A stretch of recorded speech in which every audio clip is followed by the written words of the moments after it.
can we go from saunas to Star Wars? My Yeah. next one. So this is actually in Washington State as well. And I'm going to give a shout out as well to Mike and Ann Howard from Honey Oh Trek, yeah. who've also been on the podcast. They are the best traveled glampers in the world, I would assume, given they've stayed at like 80 sites on one trip. And they wrote a book, which is where I've pulled this from, where they were detailing, the best sites that they stayed at, the best experiences and memories they had from it. And this is from their stay at Suesta Lodge, I think, whatever, in Washington State. And they like this site has kind of retro themed. They have vinyl record players, VHS players, and it's very kind of like a physical experience and a bit of a throwback to things that don't really exist anymore. And there was a quote from Anne in the book, which I'm going to read. And it starts with, "Confession, I had never seen the original Star Wars until we borrowed it from Suesta's VHS collection. This had been a point of contention in our marriage, so to convince a non-sci-fi fan to watch this cult classic, bribery was needed. Mike ordered the Suesta wellness kit to our 1952 Westcraft trailer, drew me an Epsom salt foot bath, massaged my face with a sea clay mask, and cooked dinner as I watched the Rebel Alliance take on the dark side. If all Star Wars screenings could be this way, I might just finish the series." And I think that is just a prime example of how something like so cheap, like a VHS player, a few VHS videos, and stuff to go alongside it, like a face mask, whatever. That's created a lasting memory, and I'm sure Mike and Anne have a ton of lasting memories from their trip. But if that's someone's one vacation a year, something as small as that can be the core memory that stays with someone forever. And I think it's we talked about it last week, Connor, with Big No, is just the smallest. Actually, no, it was in the 75 episode special. Like the smallest little things like that can be the one thing that you remember from the whole trip, and I think there's something in that. I have so many goosebumps right now. I mean, like that's like what I love about that is just like it leaves space to be human, right? It leaves like space to like have that genuine connection and that partnership. It's just like let me give you one tool. Like basically the VCR, the Star Wars sets the background, like that's the background layer, right? And then you're just like building these like other layers, but between that is all human connection and what they're doing together. I mean, like, duh, that's like so simple, but no, I agree. It doesn't have to be expensive. It can be like it can be cheap and cheerful. Like that's okay.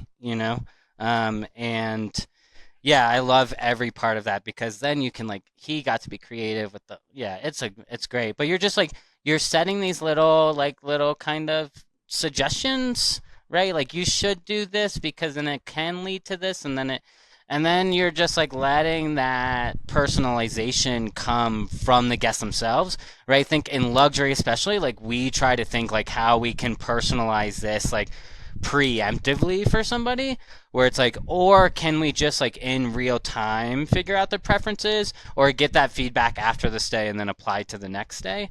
But yeah, I think we try to hyper focus on like how we can make this personal or they gave that person the tools to make it personal. Like here's our VHS set, here's your selection, now you kind of personalize what to your taste. So I like that was great. Yeah. And it's what you said about leaving space is so true as well. Again, Big Noel Dutson, Open Sky, he has what he calls glamping golden hour, where all it is he just insists when the guests arrive, he thinks like that first kind of 4 or 5 hours with the sunset is the first memory that the guests will have of the stay, and it's so important that they're on site and they're enjoying it and they're present. So he doesn't want them leaving the site to go out and get food and missing that glamping golden hour. So all he does is he makes sure that there's some kind of food that they can have when they arrive, so that they're on site for that golden hour. They capture that moment, and it's not forcing the guest in a particular direction. It's just kind of creating guide rails really, without them even realizing it, and it's leaving that space for those memories to be created. So I think it's a pretty powerful principle that can be applied in a number of ways. I gotta be honest, I find two things alarming about that entry. Oh god. The first is that Anne has never seen Star Wars. So I thought I You're was the uncultured one. And the second is that now VHS is like the new vinyl. Like I mean, I think it's probably a couple years away.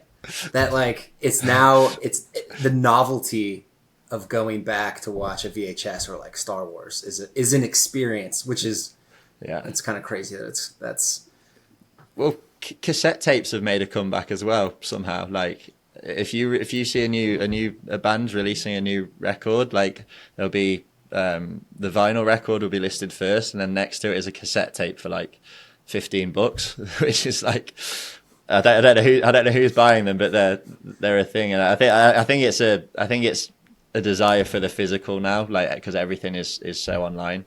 I've recently just bought a record player, and it just feels nice getting it out of the case, putting it in, sitting back, and it's just so much better than just tapping a few buttons. And the intentionality of diving into an album as the story that it is, and I think that's often lost with Spotify, where you listen to one song and top hits here and there. Like you rarely listen to an album start to finish and like go on this whole artist journey, which is usually like pretty emotional. And we were saying in the last episode, we think there's an idea in there for someone to steal in the audiences. I'm sure if you have a record playing when the guest arrives and it's the right vibe, I think that would be magical, like a physical record, and you can have a few selections and even customize it somehow. I think like intentional listening like that, where you get lost in it rather than, as you say, just kind of a playlist on in the background is I think there's an idea in there as well. That'd be so sick to walk into your room and there's a record that you like playing, or there's maybe 10 that you could choose from to put on. I mean, gosh,